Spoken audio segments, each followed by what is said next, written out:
So I got this folding bucket because I needed something that wasn't going to take up space like a regular bucket. So let's check this one out. All right, so this holds 20 liters. This is what it looks like unfolded.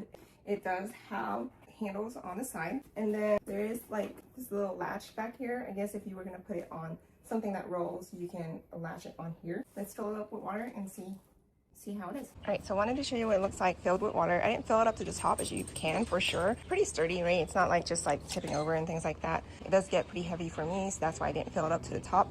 My main use for this is cleaning my porch. I want to be able to put it in my little storage bin without it taking up so much space. I can use this, obviously, if we were camping and just needed a place to fill up water.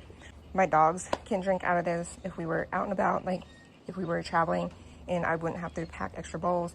I can use this to wash my car with, so I can just see extra use for this, like even around the house, like without it taking extra space. I love functional things that is easy to use but doesn't take up space, so that's why I bought this. All right, so if you're like me and you love things that are easy to use, functional, doesn't take up space, and you're in the market for a new bucket, you should definitely check this one out.